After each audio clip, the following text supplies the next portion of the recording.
Hello health champions! Today we're going to take a look at a video that talks about how to lose belly fat in one night. If this works, it will be a dream come true for billions of people.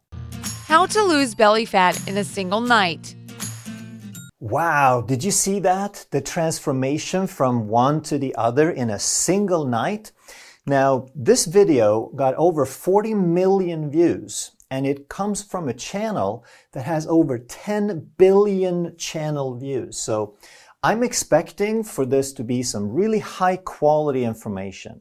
Belly fat is more than just an irritant that makes your clothes feel tight. How can it bring health problems? You might ask. Here is the answer. Some fat is there right under your skin, while other is deep inside around your organs, liver, heart, lungs. This type of fat is called visceral fat, and this is the very type which is bad even for slim people. Now that was a little disappointing. I had been hoping for a real explanation, but all they really said is that this fat is bad because it's deep inside and because it's called visceral fat. Now the thing they did get right is that this is also bad for slim people because it's not only about your belly fat. Thin people can get this too. And here's how that works.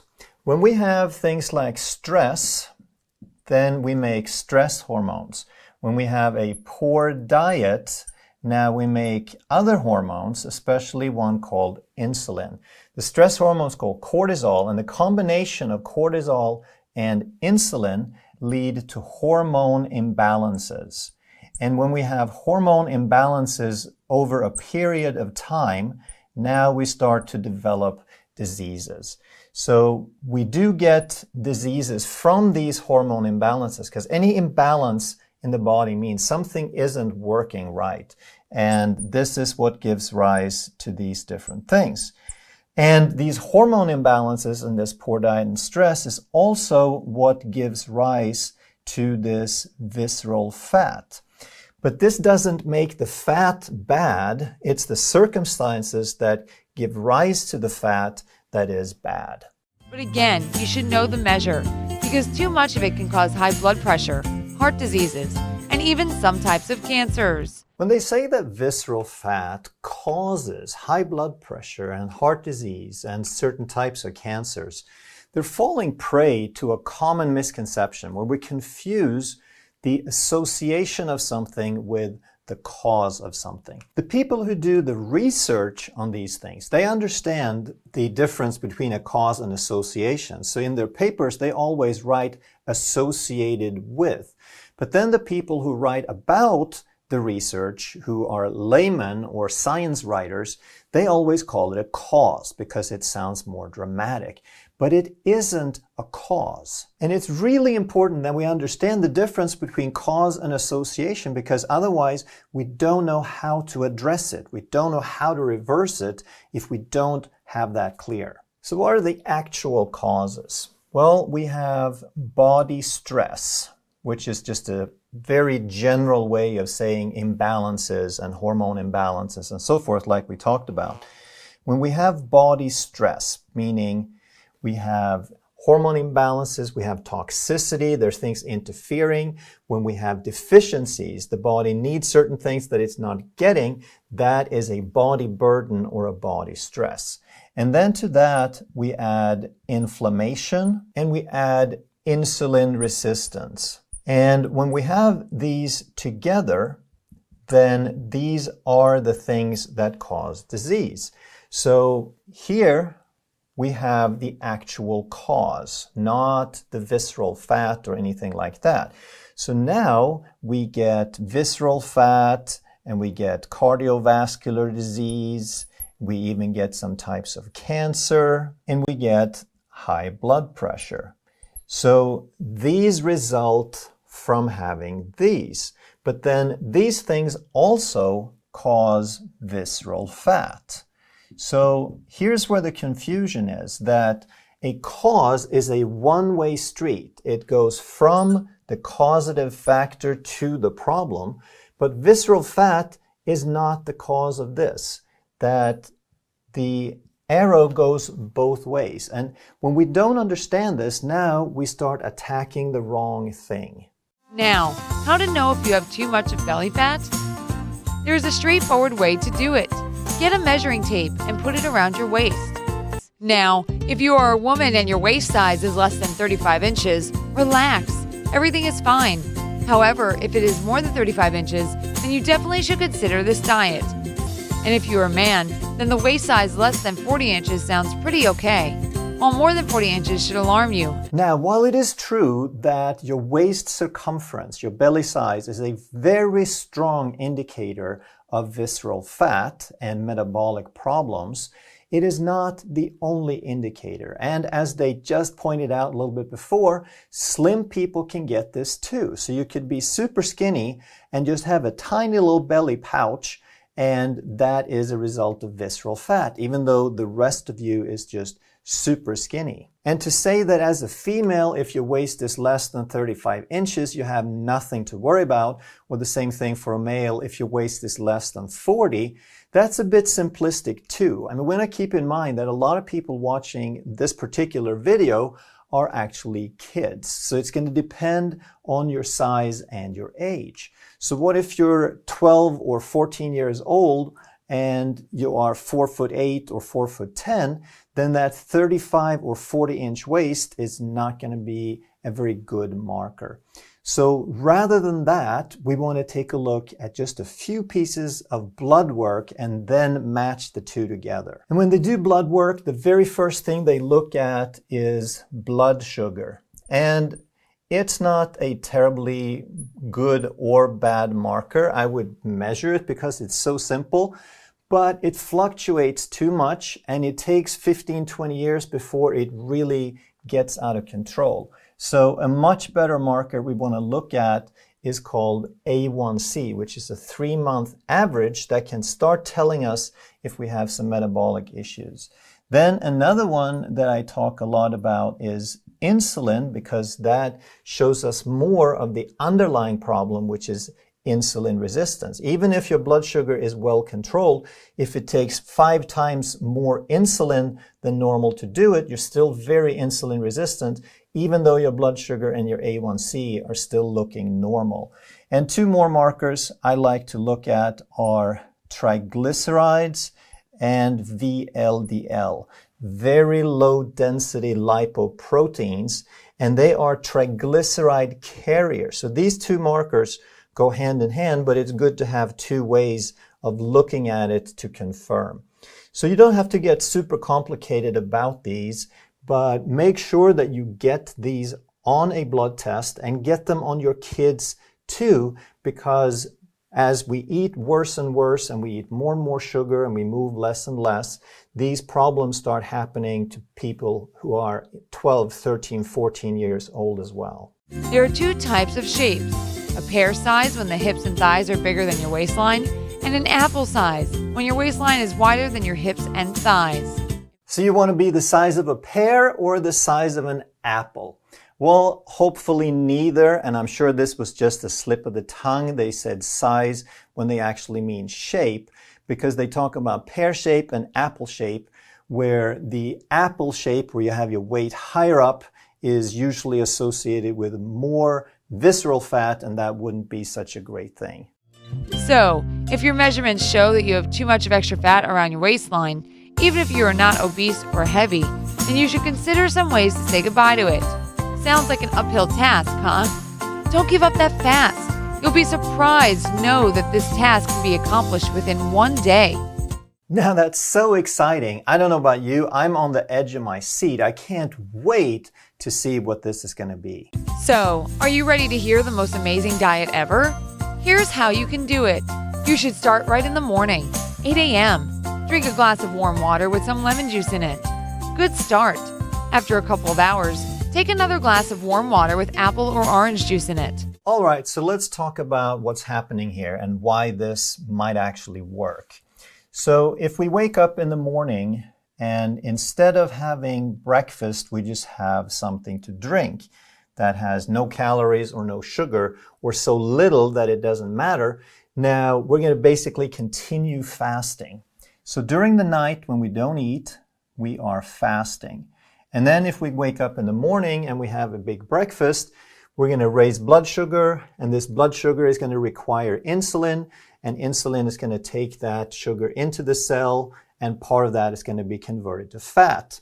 And as long as insulin is high, it's going to be very difficult for us to burn the body fat, which is the purpose of this whole diet. And by only squeezing a tiny bit of lemon into the water, let's say it's a teaspoon or two, that's less than half a gram of sugar.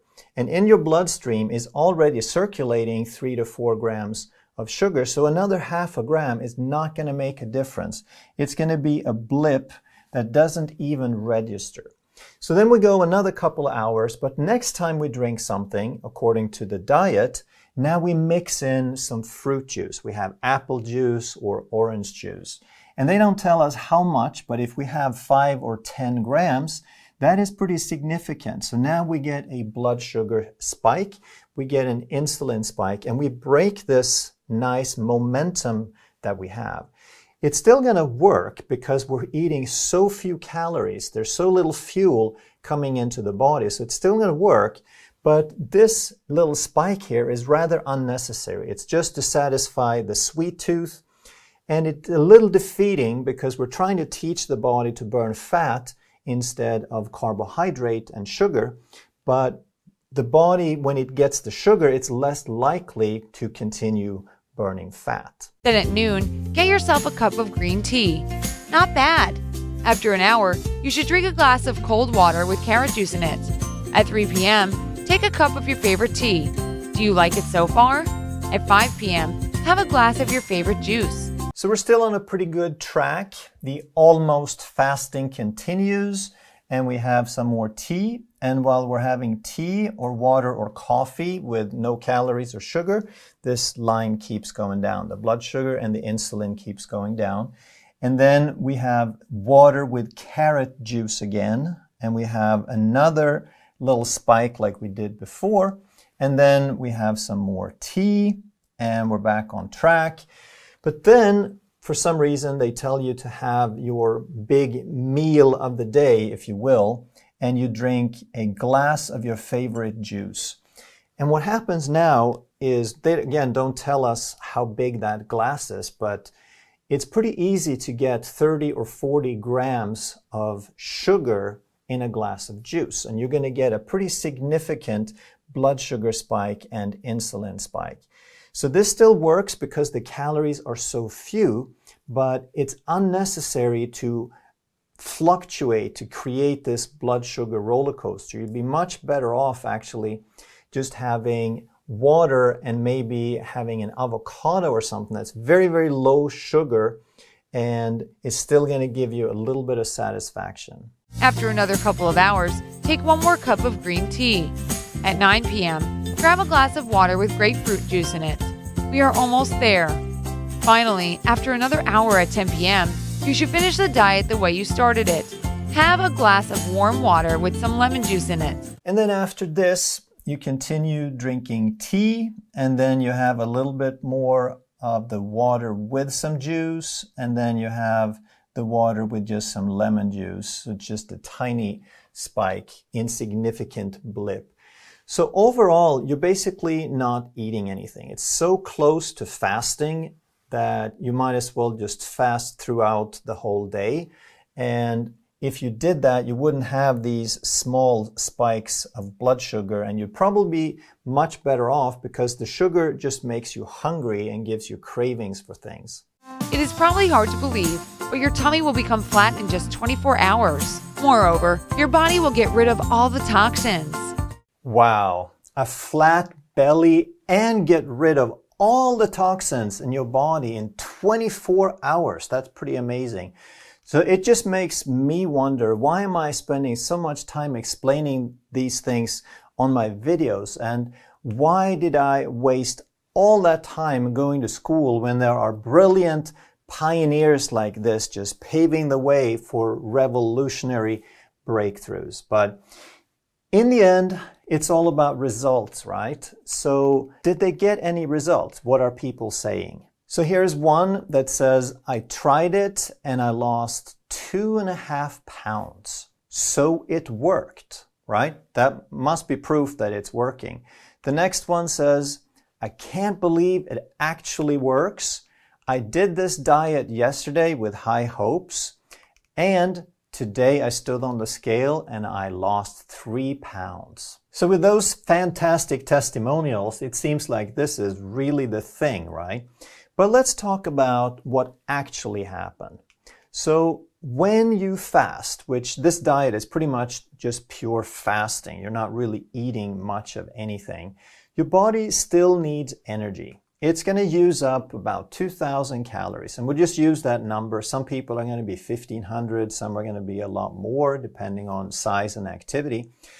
And some of that is going to come from fat, and some is going to come from carbohydrate. If you usually eat very low carb, it's going to be a little bit more calories from fat.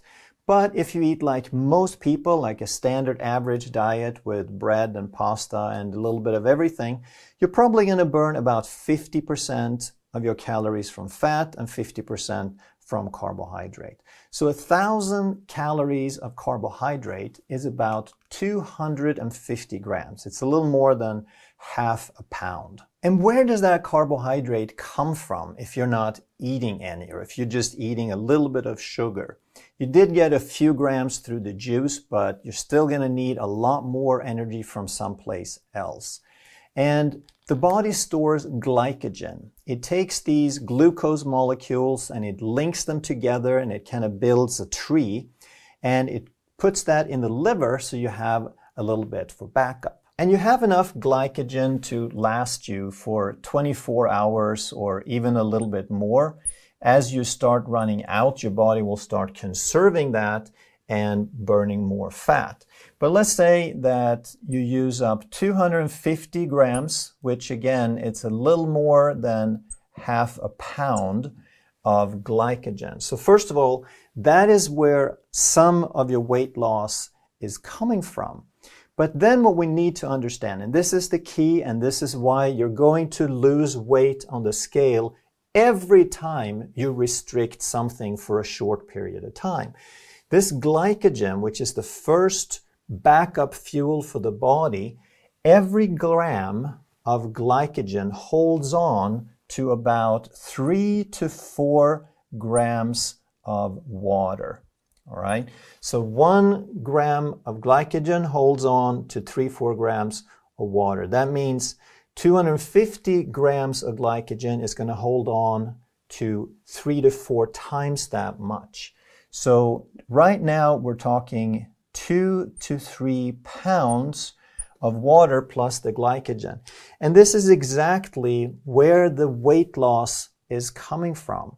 And then furthermore, you're going to breathe out several ounces, maybe half a pound of water. You're going to breathe out during the night as you're sleeping. And then usually first thing you go to the bathroom and you void your bladder. So 2 to 3 to 4 pounds is typical anytime you cut back in any way. And what about the fat then? Did we burn any fat at all? Absolutely. So half the calories came from carbohydrate and half came from fat. So if you're burning 1,000 calories of fat, there's 9 calories per gram of fat. So roughly 100 grams or 110 grams, which translates to about 3.5 ounces of fat. So some people might say now, well, that's a total waste of time. I wanted to lose 3 pounds. Well, we have to realize that's not possible. It's just not the way it works. So 100 grams of weight loss from fat is still pretty good. That's how you can lose a pound and a half, maybe even 2 pounds a week.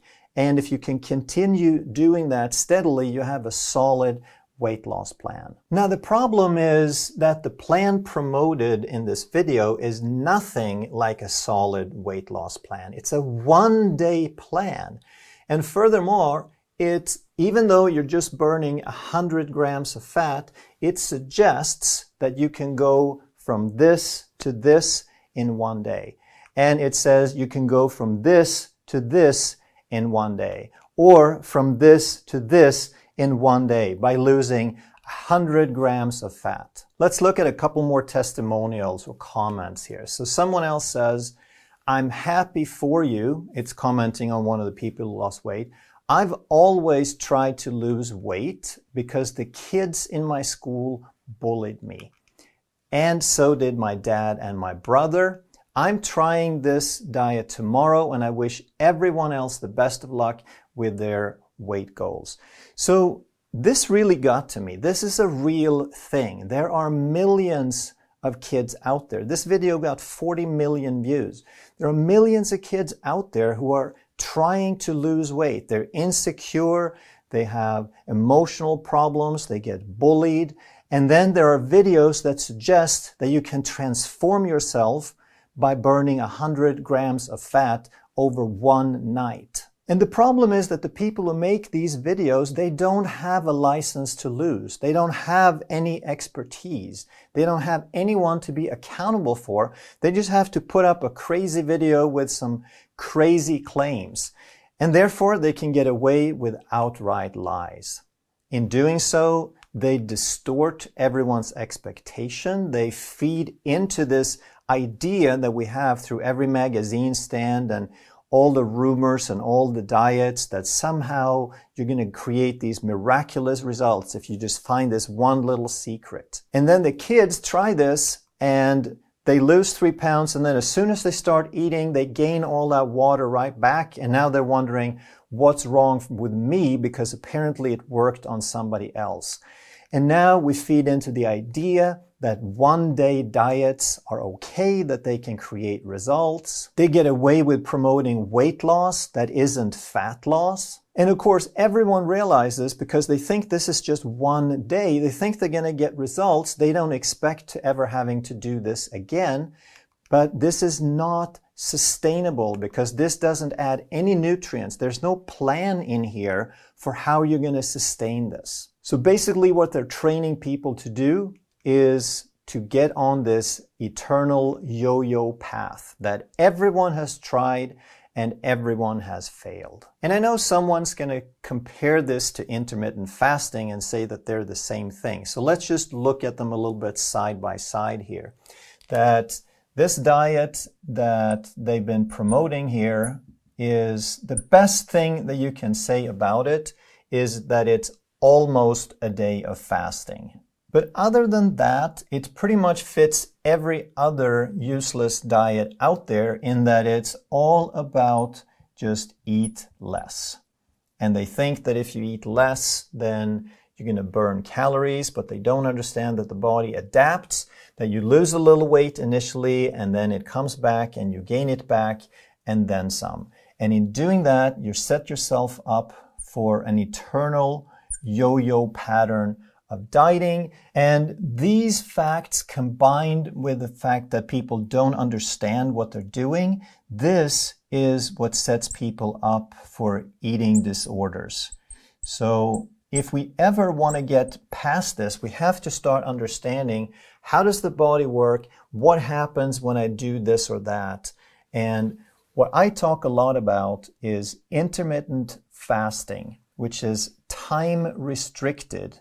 You still eat food, but because you focus on certain windows, you end up eating less food overall. But the whole focus is on real food, on eating nutrient-dense foods when you eat so that you get all of your nutrients in, but in a shorter time frame. And when you also start understanding the mechanism, when you do something and you know what's going to happen to the body and why, then you can have realistic expectations that you know that 100 grams of fat loss per day is okay because it translates into 1.5 pounds a week. And then as you learn about blood sugar and insulin and you combine this time-restricted eating with low carbohydrate or limited carbohydrate, higher fat, now you're stimulating less insulin, you're eating real food that keeps you full longer. And here's the biggest difference of all. When we understand these things, now we can turn it in to a lifestyle. We can do something that's sustainable, not a almost one day of fasting and then have no idea why all the weight came back the next day, and we try it again and we yo-yo and we get frustrated. And this next comment really got to me. She says, seeing most of the comments remind me of when I was 13 and how I felt about my body. I'm now 22 and I still feel the same. She still feels the same because 9 years later, she hasn't found any solid solutions. And then she ends with a positive phrase and she says, we'll get through this one day. But the only way that we're going to get through this, the only way that there's going to be some change is for people to stop watching these stupid lies and for the people who know to start spreading the truth. If you enjoyed this video, you're going to love that one. And if you truly want to master health by understanding how the body really works, make sure you subscribe, hit that bell, and turn on all the notifications so you never miss a life-saving video.